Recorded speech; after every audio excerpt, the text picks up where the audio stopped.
So I'm here today with Ellie Wilkins. Ellie happens to be my daughter, so this is going to be a really interesting little interview. Ellie has recently written and published a new book called Mental Hacks, Techniques and Ways of Thinking to Feel the Best You Possibly Can. And what better subject to be talking about today as we, I guess, go through some of the changes as we all emerge globally from lockdown. So feeling the best we possibly can is certainly at the top of most people's agenda right now. What brought you to the point of even sort of considering writing a book? Well, basically, I've always been into introspection since a very young age. Probably, I don't know, like 8 years old. I've always been into observing my mind and like really fascinated by it. But I would say it was probably 2017. I would say I noticed a change in like how I was feeling inside. I don't know why. Just like it was a significant change. So I'd say on a daily basis, like the stuff that used to be like really easy to do, and I don't know, it just became tougher, and stuff just I don't know, like the whole world just felt more, it felt more scary and stuff. So then then I was like, I really want to change this and go back to kind of like how I was, even though I was probably I wasn't like perfect in my mind, but I was better. Like I noticed a significant change. So I was like, okay, I need to make a change now. So on a daily basis, I started to kind of observe my mind like 24 hours a day to like really try and change it. So I observed my mind. I saw like all of the thoughts in my head and the thoughts that made me feel better and the kind of like ways of thinking that helped me.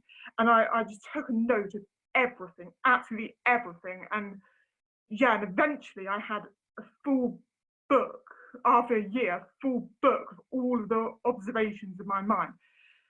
And then I kind of just thought, oh well, all of these techniques and ways of thinking, they've helped me. So why can't they sort of help others? So then I went onto an online therapy website, and I basically, all of the techniques I came up with from observing my mind, and the new ways of thinking from observing my mind, I then shared them with others to help them. And they said, wow, this is so amazing. Are you like a legitimate psychologist and stuff like that? And I thought, oh, why don't I just, obviously I'm pretty good at this, so why don't I just put it all into a book and then send it off to a publishers? So that's exactly what I did. And then they came back and said, yes, we'd like to publish it. So I'd say it was a year later, it was eventually published. So for most people watching this, and if they feel like they have a book in them, they might be sort of slightly later in years and obviously having experienced a lot of kind of life's sort of ups and downs and challenges. What you're saying, though, is actually what you haven't done, because obviously you're only 23 years old. So a lot of people would say, well, you're too young to write a book, you can't write a book. But what you've done is you've actually gone within yourself to actually untap a lot of the, I guess you could call it, innate learning, innate sort of wisdom that's actually in you. So rather than thinking necessarily about life experience, you've actually done the introspection and done it almost to what you might describe as kind of quite an obsessive level. Is that right? Well, I wouldn't say it's obsessive. It was just it was what I needed to do. So obviously people who have, I don't know, anxiety or depression, they think, oh, maybe I could, you know, go on a prescription drug or deal with it in another way.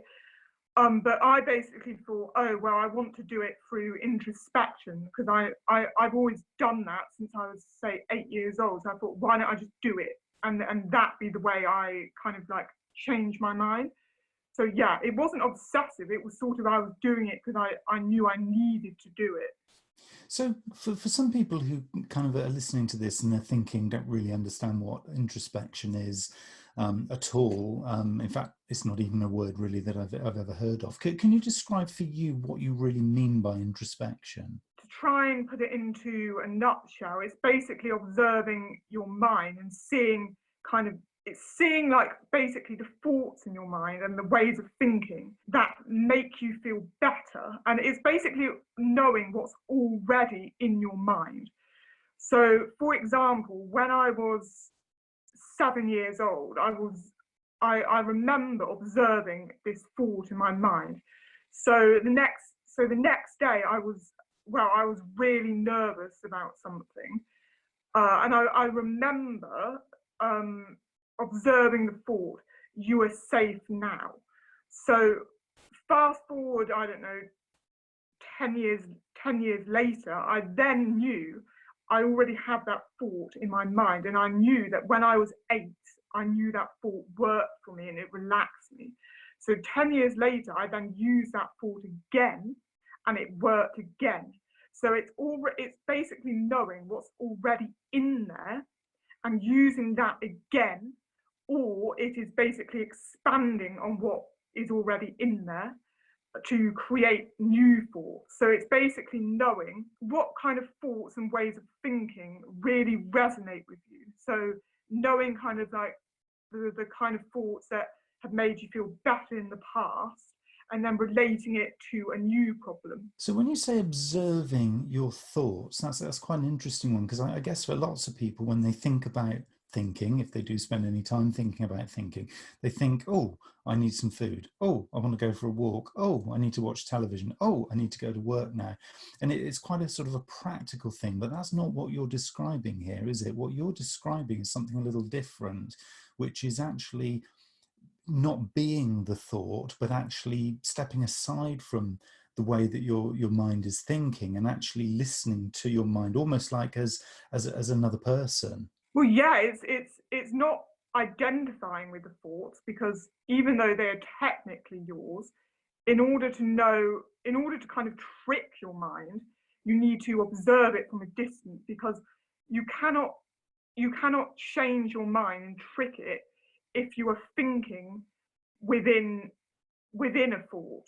You need to just come out of all your thoughts, come out of all your feelings, and start to observe on a daily basis the kind of feelings that make you feel better and the kind of thoughts that make you feel better.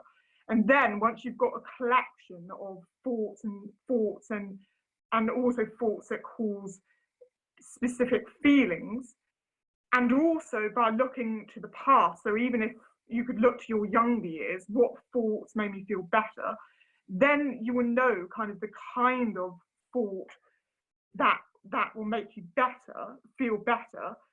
And then you can just expand on what you've observed to kind of create new thoughts to improve your current situation that feel you. So I think it's important.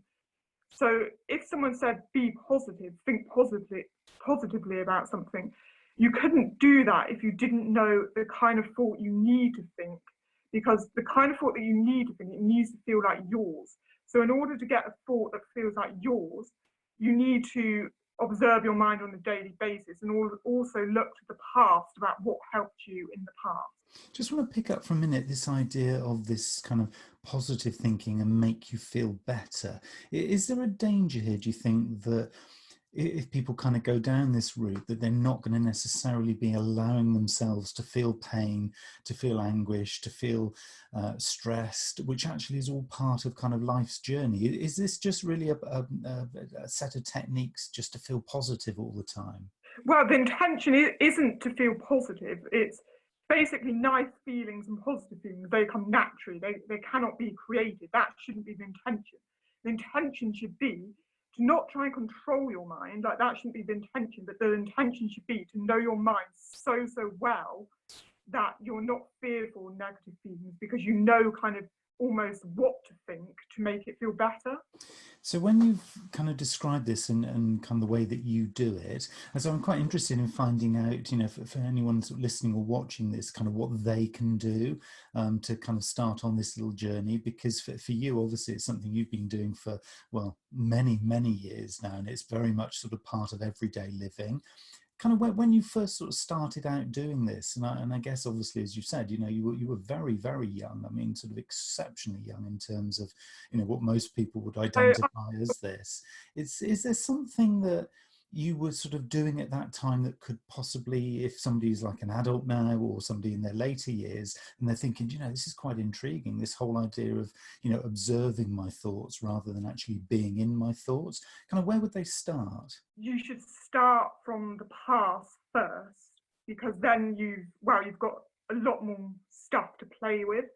So I think maybe if you want to go all the way back to childhood, then that's fine. But I think maybe if you just look recently at the kind of thinking that made you feel better and the thoughts that made you feel better, and just think back to all of your positive thoughts.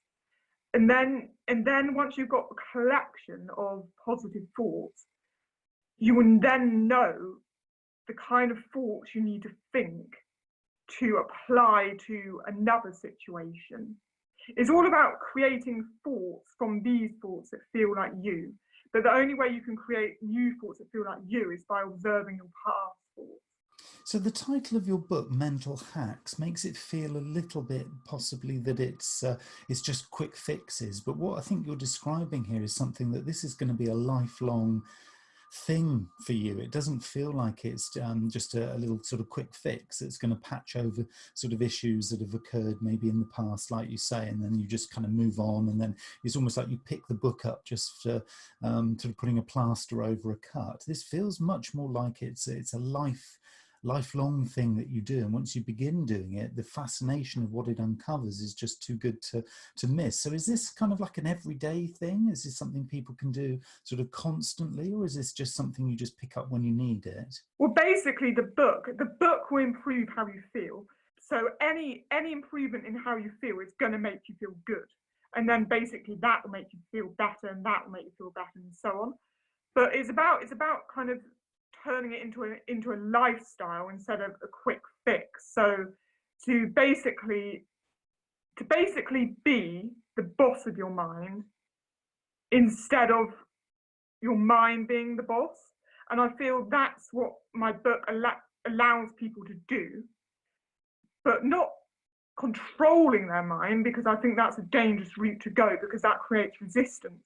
But I'd say that my book definitely allows you to be the kind of like captain instead of the mind being the captain. And I think once a book makes you realize that, you are going to feel good anyway. So it's almost like it's not the techniques that are going to make you feel good. It's kind of just the techniques giving you realizations that you're a lot more powerful than you thought you were, without controlling your mind, of course. But then also, the other thing that I was going to say is I think that the number one cause of suffering, I believe, is low self-esteem, because I feel like with any situation or any problem, if someone 100% believed they could deal with it successfully through their actions and improve it through their actions, and also they believe that they could make something feel better through using their mind instead of something in the external, then I don't think there would be any anxiety or depression. So I think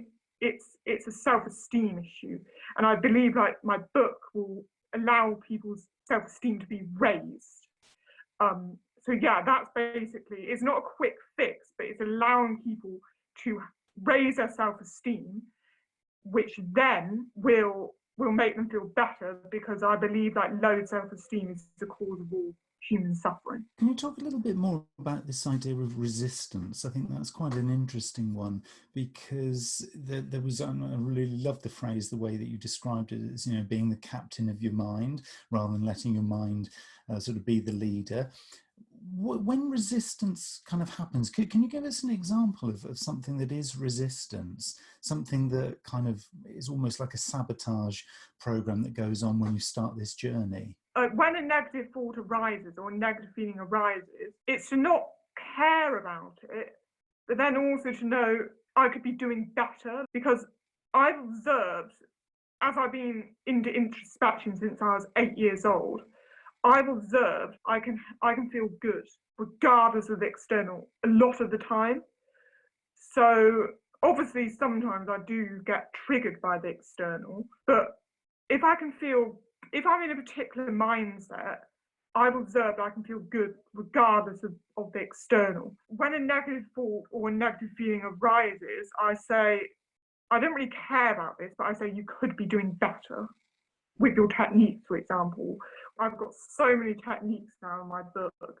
If a negative thought or feeling arises, I'm like, I don't care about it, but I could be doing better.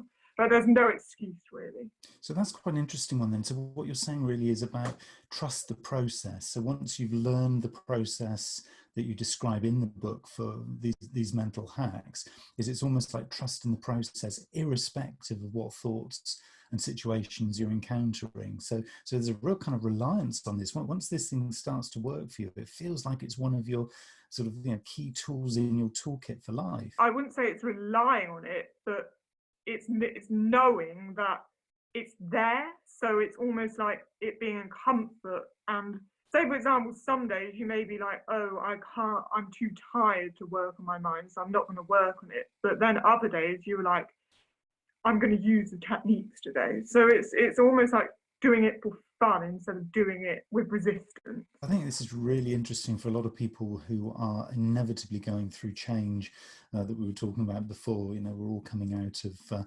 lockdown across the world, and the sort of easing of this kind of physical separation that we've had.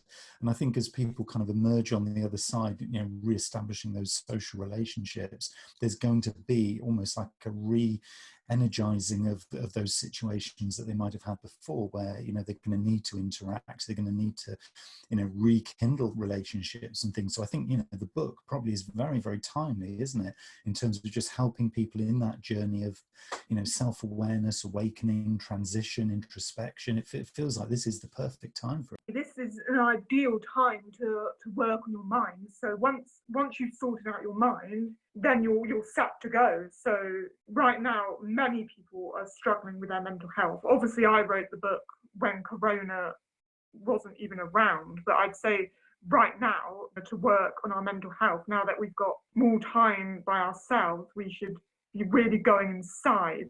And once we sort it inside, we're going to find it easier to handle our outside. That's a really nice way of putting it. And I think it all starts from within. And I think, you know, from a mindful living perspective, I mean, that is everything, isn't it? Everything starts from within. So if people are interested in finding out more, getting a copy of the book, where should they go? They should go to my publisher. They search Austin Macaulay, Mental Hacks, Eleanor Wilkins. Any final tips, Ellie, for people today? If there was one thing you could recommend that people do to begin this introspection journey, what would you say to them? I would just say, think back to the last time you felt good, and then think about the networks of thoughts in your mind that are already there and expanding on them. So, Ellie Wilkins, thank you very much for your time today.